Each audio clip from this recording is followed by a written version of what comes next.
amigos do canal Detetives Vascaínos, estou na área de novo depois de mais um Natal em família. Espero que cada um de vocês tenham curtido bastante essa data ao lado dos familiares, com muita paz e harmonia. Mas hoje é o primeiro dia útil após as festividades do Natal. E em breve o ano termina, mas aqui o trabalho continua. Vamos manter você sempre bem informado com as últimas do Vascão. Então, já larga o dedo nesse like, ajude um amigo de vocês compartilhando esse vídeo. E caso ainda não seja um inscrito do canal, manda ver aí com a sua inscrição. Agradecido demais. Mas vamos que vamos trazer para você as informações sobre o Vasco, que inicia a semana com a expectativa de mais anúncios de renovação. E a principal delas relacionada à manutenção do técnico Ramon Dias, que, diga-se de passagem, tem contrato em vigor até final de 2024.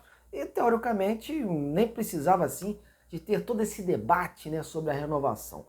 Mas por conta de todo esse cenário que o Vasco viveu em 2023, com o time lutando mais uma vez contra o rebaixamento, era necessário dar segurança ao treinador e à sua comissão técnica para sua continuidade. E o Ramon sempre deixou claro, antes das férias, de que o Vasco precisava pensar grande nesta próxima temporada que vai se iniciar e que não podia mais conviver com aquela situação, né? Dando a entender que precisava sim de uma chocalhada, de uma equipe competitiva e que tivesse ambição para poder seguir com o trabalho. A contratação do Alexandre Matos deu uma boa resposta ao treinador, que nos últimos dias deixou tudo a cargo do seu representante aqui no Brasil, o agente André Cury, que sempre vem deixando claro, né, que a renovação está bem encaminhada.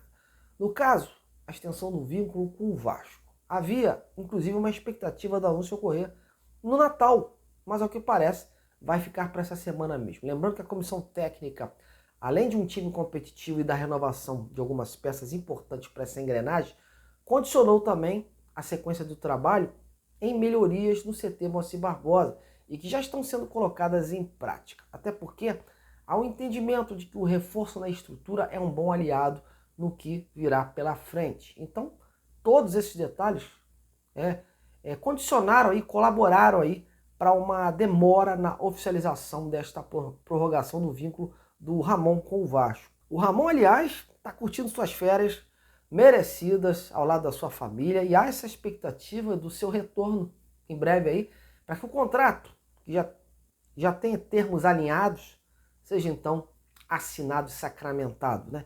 Enquanto isso não ocorre, fica essa maré de especulações envolvendo sua saída.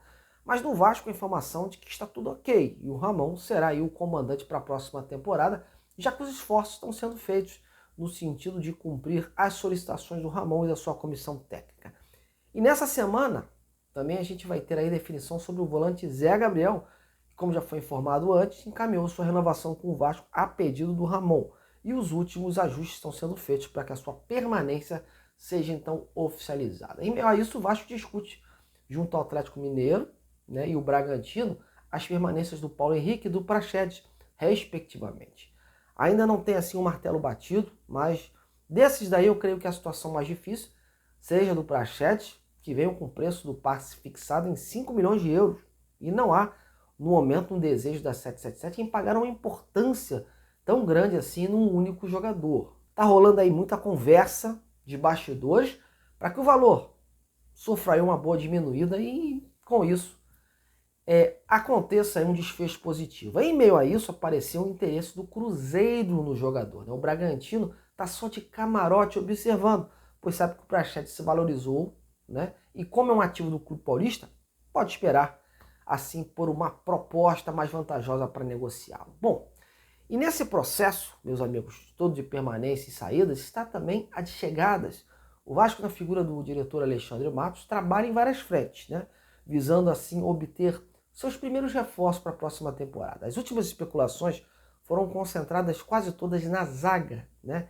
Essa aí realmente é uma necessidade de reposição para 2024, já que há muitas saídas para esse setor que devem ocorrer aí em breve. O Vasco vem buscando saber as condições de alguns jogadores que interessam, que inclusive já trabalharam com o próprio Alexandre Matos, que vê nesses atletas um perfil assim mais adequado para jogar no Vasco. Sobre a zaga, a conversa que mais evoluiu nos últimos dias foi do chileno Kusevich, do Curitiba, mas que deu uma breve estagnada. Mas o clube já sondou o Kaká do Atlético Paranaense, o Júnior Alonso, o Nathan Silva, ex-zagueiros do Atlético Mineiro, e vem também recebendo aí uma enxurrada de oferecimentos. Mas há mais jogadores no radar para esse setor.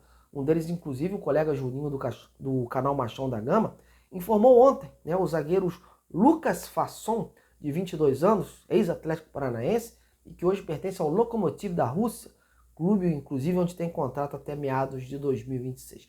De acordo com o Juninho, esse jogador teria sido procurado pelo Vasco.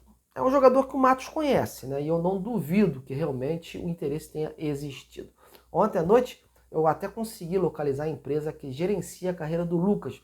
Porém, esse atual empresário do Lucas não pôde me dar mais detalhes dessa possível sinalização do interesse do Vasco no zagueiro, já que, segundo ele, mesmo com o contrato em vigor com o jogador para cuidar da sua carreira, foi solicitado ao agente, né, uma rescisão, e por esse motivo outro empresário aí deve estar na parada tratando desse assunto. Então, caso eu descubra mais coisas, eu trago aqui para vocês sobre isso.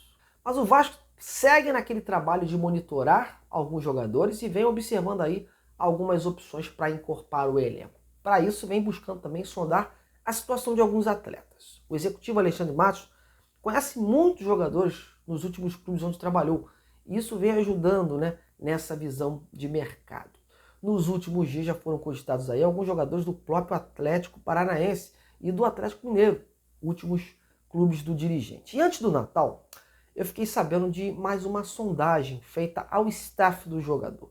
Trata-se do meio atacante de 20 anos, o Jader, esse aí, revelação do Atlético Paranaense, clube onde tem contrato até abril de 2026. Ele se profissionalizou por lá em 2021, tem cerca de 30 jogos com a camisa do clube atleticano. Após o estadual de 2022, ele não conseguiu espaço com os técnicos que passaram por lá. E por isso, voltou a atuar pelo Sub-20, onde conseguiu inclusive acumular convocações para a seleção brasileira da categoria. Nesse ano, ele foi emprestado ao Atlético Medellín da Colômbia, que na ocasião era treinado pelo Paulo Autuori, que já conhecia o atleta nos tempos em que trabalhou por lá no Atlético Paranaense. Ele marcou 4 gols em 36 partidas e ajudou assim o time colombiano a conquistar o título da Copa da Colômbia. Lembrando que antes disso, o Botafogo e algumas equipes da MLS haviam feito sondagens pelo jogador. Porém, a situação, meus amigos, pelo que eu apurei, não tende a evoluir, né? Porque a princípio o Atlético Paranaense conta com o jogador para esse ano, para que possa então ser utilizado já nesse campeonato paranaense. A intenção do clube é mesclar jogadores do elenco profissional com jogadores pouco utilizados e também que retornam de empréstimo, como é o caso do Jader, além de atletas que compõem a base do clube e vinham aí sendo relacionados na reta final do Campeonato Brasileiro. É bom deixar claro também que essa consulta ocorreu junto ao staff do jogador, mas não houve nenhuma tratativa direta ao Atlético, pois, como eu falei, o Vasco procurou saber sobre a situação do meia.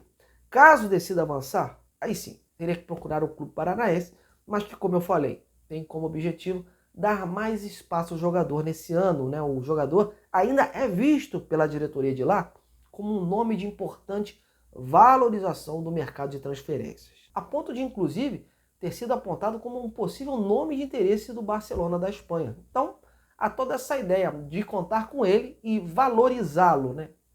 Mas é isso, meus amigos.